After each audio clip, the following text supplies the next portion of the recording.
Yeah. Okay. Sister Wives, Season 9, Episode 1, Part B. Sister Wives Unseen. So this is basically what we thought it was. It's a collection of stuff from other tell-alls that tell us nothing. It's really an outstandingly boring episode with so much Robin. So very much Robin. Polygamy in business. Well, which is really interesting because just on an off chance this morning, I saw a clip because TLC is really pushing this new season. So they're like, they've been doing all these like, here's the Browns through the ages, trying to get people caught up. And what's really interesting, sorry I got something on my tooth. That's really interesting.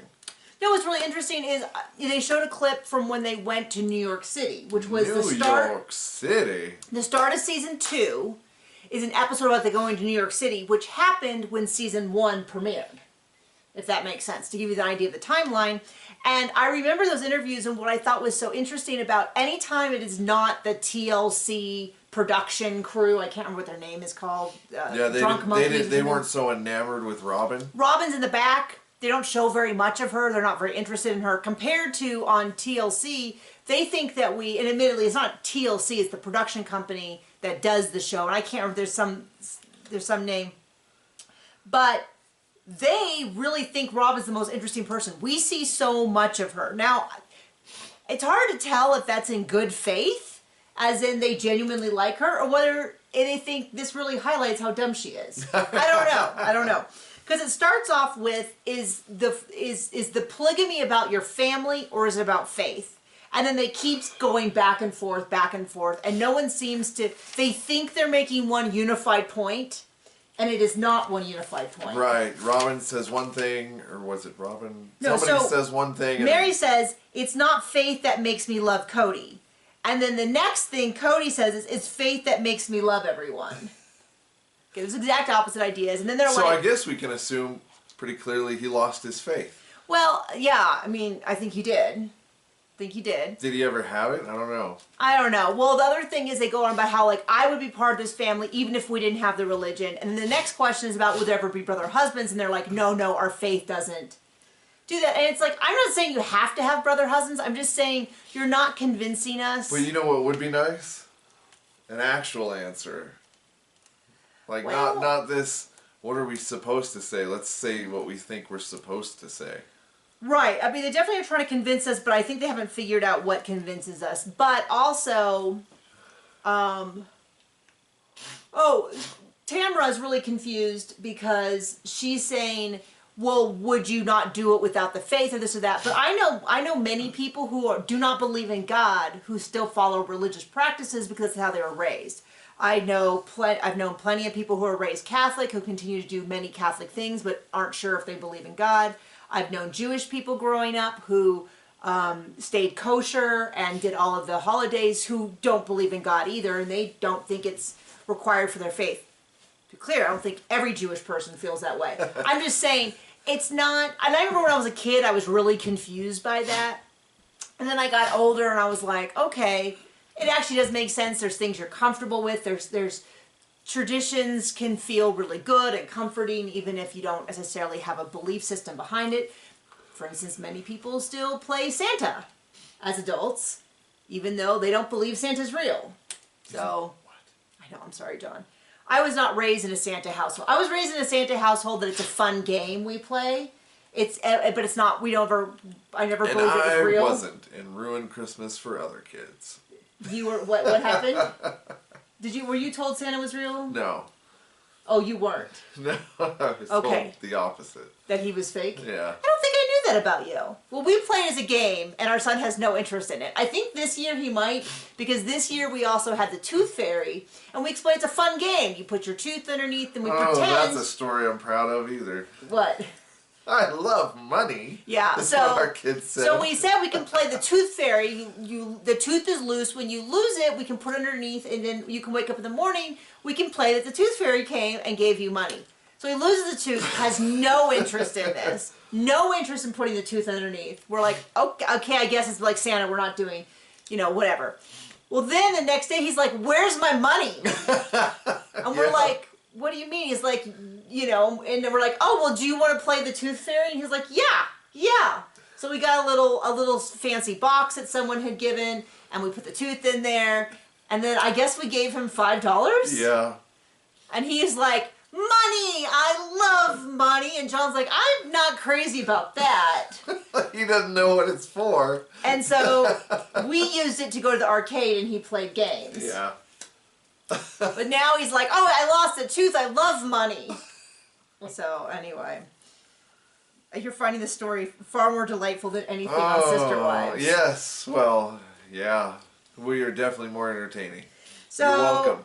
Then we get this whole big section about the Cody Brown groupies, which I feel is something TLC made up. Gosh. Because there's no way I believe this. So you tell me were you ever a Cody Brown groupie? Because he's this whole story about how women are always coming up to him and begging to be his fifth wife and pushing the wives out of the way to get a picture with Cody. Now the thing about it is, Cody... What's the thing? The thing is, in this instance, the way Cody handles these alleged groupies is appropriate. He says he always brings his wife into the picture. How he says he handles it, which might be complete departure from the truth. I don't know, but he says, you know, I always pull up the wife that I'm with and put them between me and the person, and we take a picture together. And I was like, that part is good. Now, my feelings is how many of these women were actually groupies versus, and how much of this story overblown, where, like, I don't know, because I can see a lot of the, like, I want to be the fifth wife is more of, like, I can't believe I'm seeing someone that I've watched on TV in real life. This is so surreal. And then being like, can I be a fifth wife, like, as a joke, and we all know it's a joke? I'm not saying it's a good joke, trust me. Never would I make that joke, but... I can see it being that as opposed to women who are like, oh, he's so dreamy. Oh, I can't wait. You know, I get to meet him. Maybe he'll sweep me out of this mundane life and get me a house in the cul-de-sac. Now, the houses, I have to tell you, I don't know if I was jaded when I watched the first time, but every time they show those houses, I am boggled by how large they are. I mean, those are big, glamorous houses. I cannot believe they left those houses. And didn't make money. And they didn't make money because they sold at the wrong time. Like, how dumb. How dumb. I'll be interested to see what happens with the Flagstaff house, because as of now, it has not sold or gotten under contract or anything. By the time this is up on YouTube, it might. But anyway, so then they go into this about...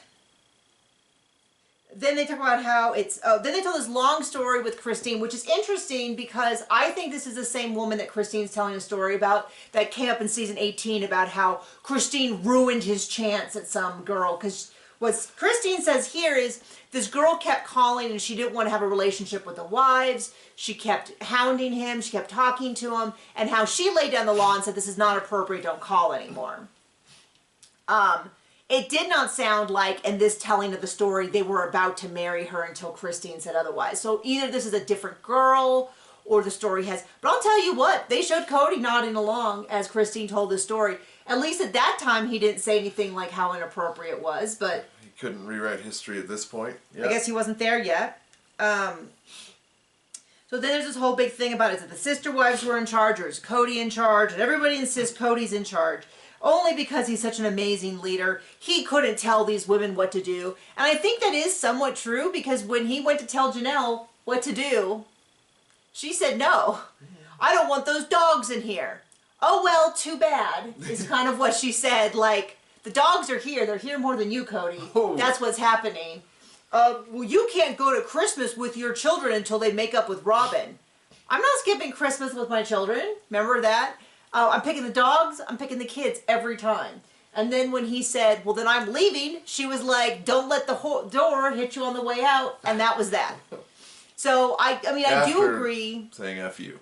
Yeah, I do agree with the part that says that, you know, he leads through sort of their permission, because as soon as they revoked their permission, he had no grounds to stand on. He just cries about not being the boss. But, yeah, his whole, like, oh, if I had been more pushy, it's like, well, you claimed you were in charge. So, and then Robin, this whole time, is explaining. The amount of Robin we got in this episode... Enough for many lifetimes. It makes a normal tell-all look balanced, which already we were complaining about. And it's really, there's things where it's gone like minutes and 5, 6, 10 minutes without hearing anybody else talk. It was really, I was like, what is happening? Then they really were excited about this idea, which is they're going to show us all the times that they use the word strong. They did this several different times. They did. And it would be a cute little video to like throw up on YouTube or something, or a TikTok. Yeah, but I was like, throwing up would be cuter than that. But I was like, I can't believe we're sitting here watching this. Where they use strong, strong, strong, strong, strong, strong, strong. Then a big section about his hair and how his hair has been thinning at this point for like 20, 30 years. According to him, since he was 22. Isn't that when he married Mary? Just saying. Yeah, I think so. And they go on and on about how he looks dumb bald. Which is really like, what's unsaid is dumber than how he looks now, because he didn't even look that great then, and it's only gotten worse. And I think the curls, I don't have a problem with man with curls, but there's something about his constant scowling and then these curly Sue curls that really gives him a sort of, I've heard people call him like an Nellie Olson, which was the villain on Little House on the Prairie, and she had these two big curls, was her big thing. But it definitely gives it like this... There was a villain on that show? Yeah, a little girl. She was spoiled. Did you never watch it? I guess not. I did not either. I heard she's got a great memoir.